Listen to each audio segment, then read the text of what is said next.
parábola dos talentos. Temos por base, amados, Mateus 25, o verso 14 ao 30. Vamos ver o verso 15. E a um deu 5 talentos, e a outro 2 talentos, e a outro 1, cada um segundo sua capacidade. E ausentou-se logo para longe.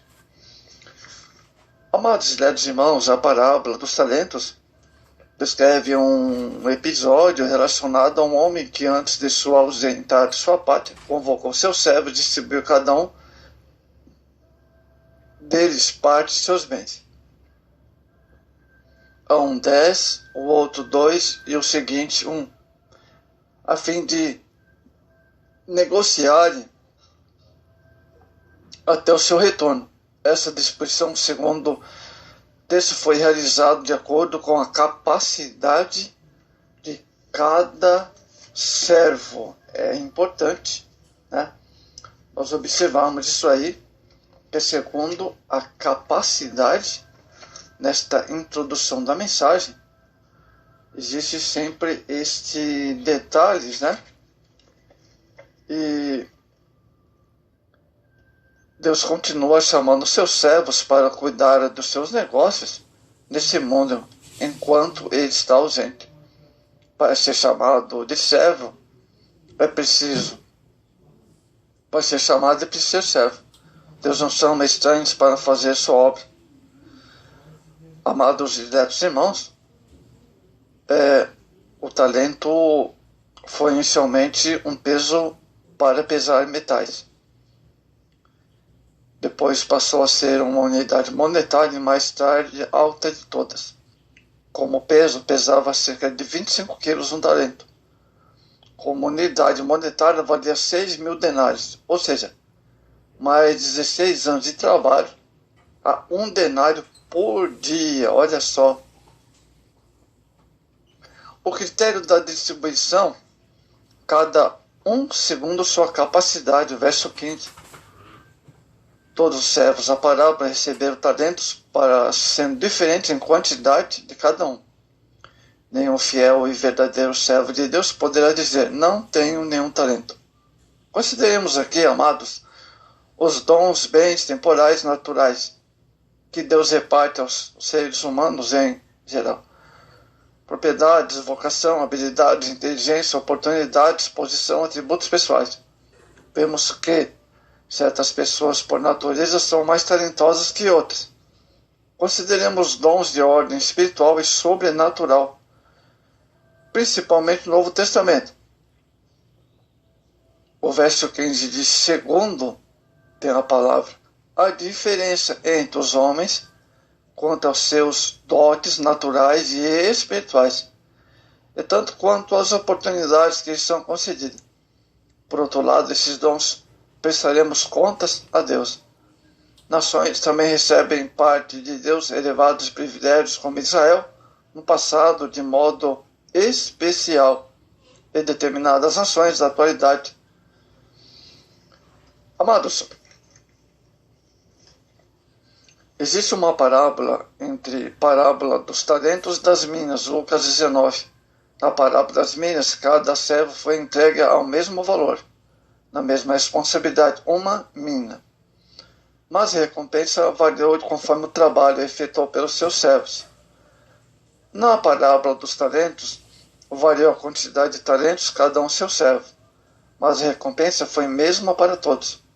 A primeira parábola destaca a fidelidade do crente nas mínimas coisas, e a segunda, a fidelidade nas grandes coisas no serviço do Senhor. Ambas parábolas tratam do fundo do valor da diligência na casa de Deus. Bom, a distribuição dos talentos. O que era um talento? A ideia principal desta parábola é de também um homem rico, que ao retirar-se de seu país, distribuiu talentos aos seus servos, conforme a capacidade de administrar de cada um. Do jeito de Jesus, um talento era uma moeda de muito valor. Um talento equivalia a alguns milhares de denários. E um denário era a remuneração diária de um trabalhador. Ou seja, um denário equivalia a um dia de trabalho. O significado dos talentos na parábola. Esses elementos, amados, representam habilidades naturais ou espirituais. Tempo, recursos, oportunidades que cada pessoa recebe de Deus para utilizá-los em sua obra. Isso é, recebemos o Senhor, amados, para administrá-los em favor do seu reino. Tudo o que temos somos advém do nosso Senhor Jesus Cristo. Por todas as coisas foram criadas nele, e por ele e para ele. Colossenses 1,16. E sem ele nada somos e nada podemos fazer. João 15,5. Cada pessoa em particular é dotada de algum talento, como o qual poderá trabalhar para o Senhor e receber a derivada recompensa. Bom, vamos ver talentos repartidos entre os servos. Mateus 25, verso 15. Prosseguindo sobre a parábola. O Senhor repartiu os talentos de forma proporcional à capacidade de cada um para negociar, a fim de que cada servo pudesse ser bem sucedido em suas atividades. Amados, não se trata de algum tipo de discriminação, mas da potencialidade individual, espiritual e comum de cada crente para servir. O importante é que todos desempenhem de modo satisfazer, melhor dizendo, os seus trabalhos, desenvolvam suas aptidões na obra de Deus. Segundo a parábola, aquele Senhor entregou a um 5 talentos, outro 2 e o terceiro 1. Cada servo deveria empregá-lo na melhor forma possível, amados. Vamos ver o trabalho dos servos, o que recebeu 5 talentos. Os versos 16 ao 21 desse mesmo capítulo 25 de Mateus. Era indiscutivelmente talentoso, tanto que imediatamente após a saída de seu senhor, o que recebeu 5 talentos não perdeu tempo, pôs a trabalhar com diligência. Diz o texto que esse servo negociou com ele e granjeou outros 5. Os versos 16 ao 20. O verdadeiro cristão esmera-se, amados, em negociar seus talentos, fazendo multiplicar. Não é indolente, antes, é diligente em tudo o que faz. Confia no seu Senhor e o tem por justo, porquanto sabe que na volta dele receberá o seu galardão. 1 Coríntios 15, 10. Amados, tem aqueles que recebeu 2 talentos, o verso 17, 22 e 23. O mesmo havendo recebido apenas 2 talentos, não teve inveja ou ciúmes do que recebera 5, pois reconhecia seus limites. Isso nos ensina, amados, que o Senhor sabe exatamente quantos talentos podemos administrar. Devemos empregar diligentemente o que temos recebido do Senhor. Esse servo não questionou, amados, quantidade de talentos ganhos. Pelo contrário, trabalhou com persistência e granjeou outros 2 talentos.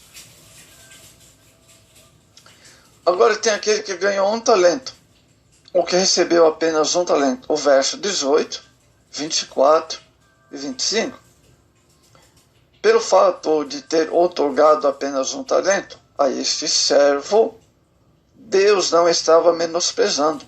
Ao contrário, isso era tudo que aquele servo poderia granjear naquele momento. Caso negociasse aquele talento, pela sua fidelidade, seria acrescentado outro. Olha só, hein? Que maravilha. Contudo, esse servo criticou o seu senhor, acusou-o de injustiça, demonstrando a falta de autocrítica e ingratidão. Versos 24 e 25. Há na igreja pessoas que declaram servos de Deus, e todavia não querem trabalhar para seu Senhor, verso 18. E ainda apresentam justificativas contra Deus. Devemos, amados, nos contentar com aquilo que recebemos do Senhor e fazer o melhor para agradá-lo. Olha só. O êxito e o insucesso dos servos.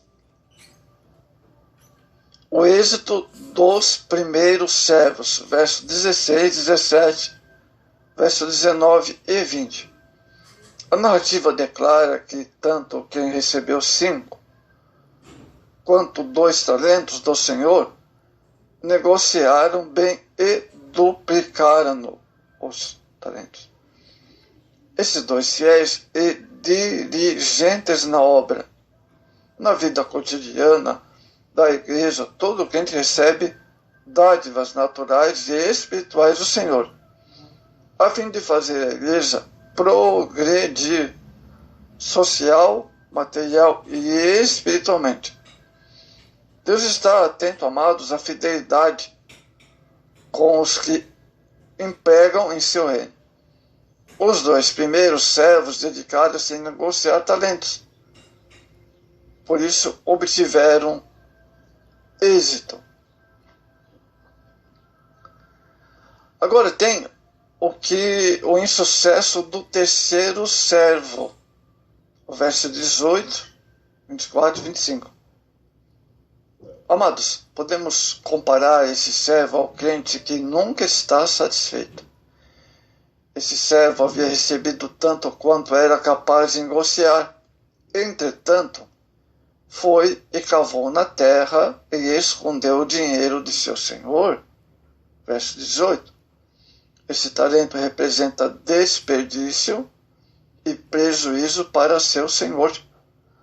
Da mesma maneira ocorre no reino de Deus com os crentes que, ao invés de trabalharem, desprezam suas habilidades naturais e espirituais e torna-se muitas vezes inútil na casa do Senhor. É um tipo de pessoa que tenta salvar sua vida, no entanto, acaba perdendo-a. Mateus 16, 25. Então nós podemos perceber desse servo um pecado de omissão de um servo de Deus e não atingir o limite de obediência a ele. Pecado de omissão. Ultrapassa esse limite. No próximo ponto, amados, nós vamos ver mais detalhadamente sobre esse mau servo. Amados, resultado do trabalho. Amados, encontramos servos com três qualidades. Primeiro, o servo bom. Segundo, o servo mau. E o servo inútil. É importante, e muito tempo depois veio o Senhor e fez conta daquele servo. Verso 19. Isso está mais próximo do que pensamos, amados. Nós podemos perceber aqui também, amados, a recompensa dos servos fiéis, os versos 20 ao 23. A prestação de contas, Mateus 25, 19. Fidelidade antes da recompensa. Antes de requerer qualquer direito, o servo deve cumprir seu trabalho para receber do seu pagamento. O prêmio extra pelo trabalho executado será sempre fruto da bondade do Senhor. Os servos fiéis da parábola empregaram sua capacidade com o máximo labor, olha só, com dedicação. Enquanto o infiel e negligente que se omitiu, além de enterrar seu talento, acusou justamente seu senhor de vileza. Ele foi improdutivo, deixou de negociar seu talento para confirmar sua indolência, negligência, omissão, enterrou a fim de parecer honesto, devolvendo-o sem qualquer valor acrescido. Por isso foi condenado, chamado de mau e negligente fiel. Infiel, verso 16.